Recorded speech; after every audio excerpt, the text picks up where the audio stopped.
The fastest way you're going to grow as a business isn't more clients, but it is charging correctly for the ones that you already have. Now, when I tell that to most founders, they immediately push back like, oh, Alan, but I need more revenue. And more revenue means I'll have to get more clients because more clients will always equate to more money. But that's wrong. Here's what that thinking is costing you, and probably you need to know the math behind it. When revenue stalls, what happens next? As a founder, you're going to look out for more clients as well. And when you want to hit that next level of your growth, what happens next? You'll eventually get to look out for more clients. It is always going to be the same answer every time, and it never stops being exhausting because every new client isn't just money coming in. It is a proposal written, a discovery call scheduled, a follow-up that is set up, an onboarding that has to be managed, and lastly, which is the most important, a new set of expectations that you have to meet. And here's the math that most founders never get to sit with. Let's say you charge 1,000 per client, okay? And your target is to hit 10,000. That means you'll need about 10 people, yeah?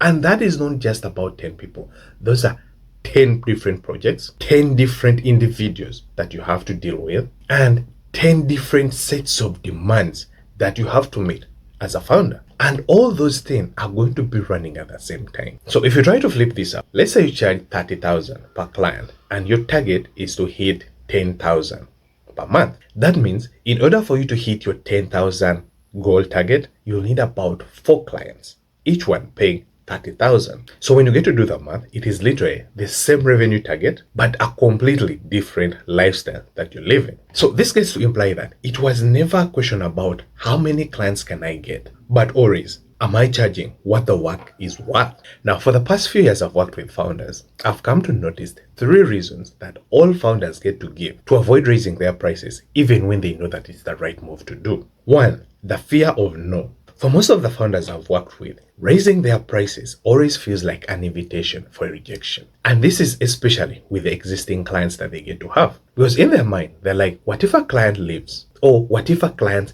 doesn't want to continue with all my services? But here's what the data shows. Most clients don't leave when you raise your prices, at least if you do it correctly. And by that I mean with clear explanation of the value increase. Those who do leave, they are almost always taking the most of you with the least returns. Reason 2, having a no value anchor. Most founders raise their prices by picking a new number and not by building a case for why that number is justified. Without a value anchor, every higher price feels arbitrary to both you and the client.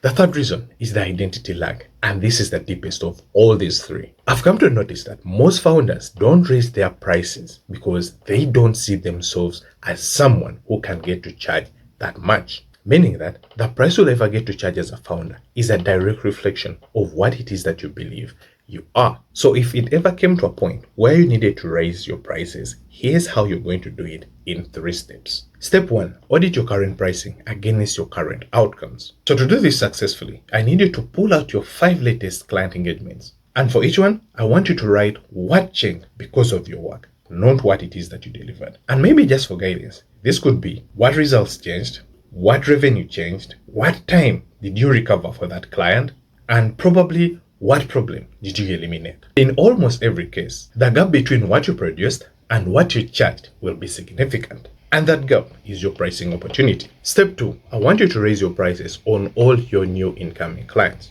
You don't have to go back to every existing client to have that uncomfortable conversation with them. All you have to do is start fresh. Start with the next proposal that you write.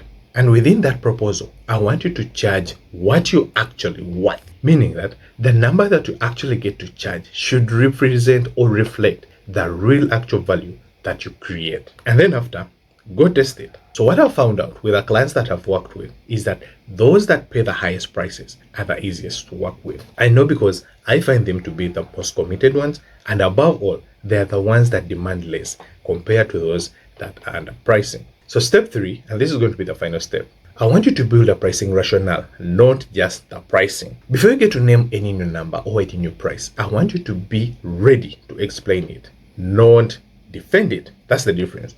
Be in position to explain rather than defend. And in case you don't understand the difference, here's what defending sounds like. I know it's a lot, but you keep adding on stuff. But with an explanation, this is how you sound like. At the end of this engagement, you'll have a pricing structure that will position you to earn about 10K to 1M per client. And for this, the investment will be about 35,000. For this, the investment will be about 50,000, regardless of the number that you get to charge. Now you get to notice that explanation is rooted from value, while defense is rooted from fear. And that's the difference. And why I'm rooting for explanation rather than defense is because when you explain from value, your price will feel inevitable. But when you defend from fear, your price is always going to feel negotiable. So here's the thing. Growth doesn't come from adding more. Sometimes it comes from charging correctly for what you already do. And when you get to pull this price increasing lever, 4 things are definitely going to happen all at once. First, your revenue. Second, your client quality. Third, your hours that you're going to be working. And then lastly, your energy. But most founders never get to pull it. And the reason is not because they can't, but because no one has ever shown them how. So if you're ready to build yourself a full pricing system and not just the mindset, but the actual numbers and the framework, join our free school community called the Price Clinic. It is free of charge and I'll be leaving the link to it in the description. So check it out.